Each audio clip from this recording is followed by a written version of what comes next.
Dorset catches quick tips. So in this episode I'm going to go a little bit into depth about wraps and putting your rod into your spot you found you want to fish. It's not rocket science, but it does help. If I can give a hand to teach other people, fingers crossed they can get it right themselves, or it might save them snagging up against something.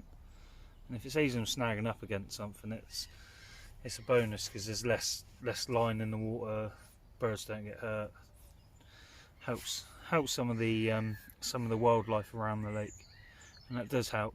But like I said, there's simple stuff like as well with the wraps.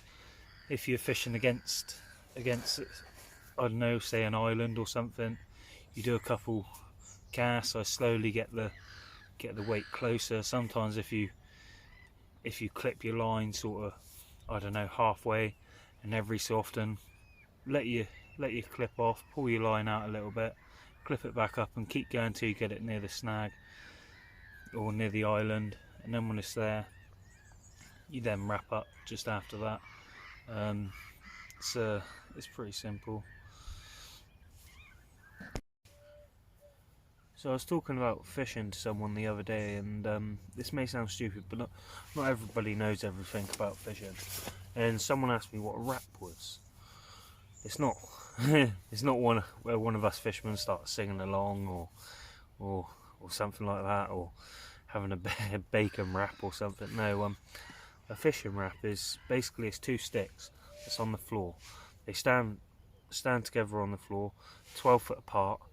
And what it is first of all, say when we get to a spot or something, say I've gone over it with a lead or a marker float to check the depth, and I've gone over it with a lead, dragged it across, found the spot I want to fish, I clipped up the reel to whilst it's out on the spot I want, reeled in, stuck the weight one side of the two sticks, and then wrapped the line around the two sticks, and I'll count it as I do each stick, and when it goes to each stick I'll count, say 1, 2, 3, carry on, you know, the rest line.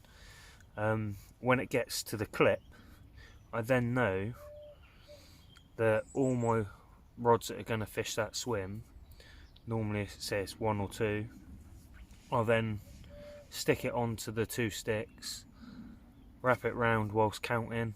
When I get to where the clip was on the other reel, I'll then clip them up, and I'll do the same with the spod. Normally I put my rods out before I put the spod, but sometimes I do spod it first. Depends if I need to change any of my rigs at all. So I stuck the rods out, but when I cast out with the clip, I hold the rod up high, so when it hits the clip, the rod bends down with the force of the line. Because sometimes if you keep it straight, keep the rod straight, sometimes it will snap, because of the force of the weight hitting the edge. Sometimes that bit of the rod just pushing down just stops the forces a little bit, especially with the spod, because obviously the spod's straight through braid. It's quite strong braid, it's 60-pound braid. Most people use shock leaders, which is really handy. But normally you go to your local tackle shop, they can sort you out of what you need. They can let you know how to tie it and stuff like that. They are really helpful. I can tie it, but I don't trust me own, not on the spod. To be fair, I've lost 1 or 2 now, but I haven't lost one recently. But yesterday I did. Well, no, it wasn't yesterday. It was 2 days ago. Unfortunately, I cast it out and I did have a mishap, but it wasn't the line the spod gave on me. So yeah, the plastic broke on the spod. It's in a bit of a bad shape, 2 pieces. So that's unfixable. But it happens, these things fishing. Hence why Aiden's lent me this, or gave me that Nash spod I showed you earlier on. It's quite handy to do. Just to save you using the PVA bags and stuff, because if you use the PVA bags, you've only got that amount of bait, and what people don't realise is how little the amount of bait is in a PVA bag. If you spot over the top, it looks like a lot of bait is sticking out, but it's not all the time. Like, it will spread over the area, and I won't spot in the exact same place. I'll try to scatter the bait around and get the fish moving around the swim, because if you do it in the same spot, you've just got one heap of bait in the same place. But like I said, I will scatter it about. And the other thing is, you will come across, like, obviously, say a bream shell or something move over it, because I use a lot of particle in amongst my boilies, so it does attract some of the other fish, even all the roach and stuff. Like you've seen in my particle mix, I shown you, it's got the corn, it's got the maggots, and that sort of stuff will clear up pretty quick. It won't stay there for a long period of time, that's for sure. Like I said, I normally put say 4 spots out per rod. I try to keep it at that, especially for the winter. In the summer it'll be hell of a lot more. I'll put, I don't know, depending how many nights I'm out, like sometimes we'll put a couple kilos out at a time, just because it means that you have the bait out there. Sometimes I'll put more than that. Like I said, it depends how long I'm out there for. If a cat's moved over my swim, if a cat moves over the top of your swim and you catch a cat and there could be more there, they'll clear the bait up straight away, because of the size of their mouths, the size of their bellies. They're eating machines. So like I say, it is the way forward, spotting, I think. And people say about the spot scaring the fish off. It doesn't always scare them off. I've had like knocks and stuff whilst I'm spotting before over the top of the line, so it doesn't necessarily scare them, I don't think. They get used to it eventually, especially on a lake like this where you've got all the people that's catfishing and going for the bigger carp. They're hearing the spots quite a lot, and sometimes they hear the spot and they think, oh, that's a dinner bell calling, so to speak. So it's definitely recommended, I think. But the other thing is having a half decent spot rod will punch it out there. That is half the battle. If you can get a decent spot rod, decent spot, and the rest goes from there.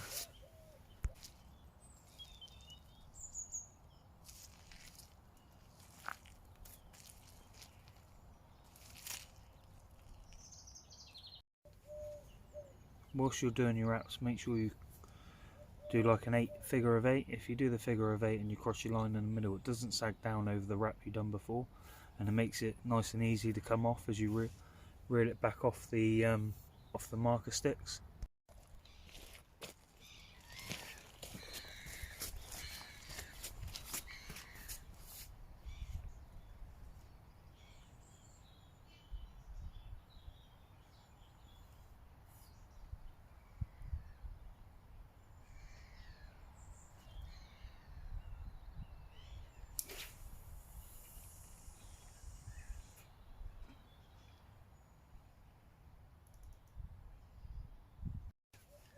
So another Dorset catches tip. We're just going into into what I use for like a power bank. So just looking into something. I used to have used to build my own power banks and stuff, but this time I don't know, I decided to try something different. I said the power banks are big and heavy. I used to make my own with, like, I don't know, like little leisure batteries and stuff, and they do work, but for the longer sessions you're packing so much gear, you want to try and scale down a little bit. So what I'm doing, I've got drill batteries, and standard drill batteries. This is one of the cheaper brands. The batteries not so much, but the tools are. And on top of the battery you get the plug-in points for the USB, and it just slots on the top. If you look here, just slots on.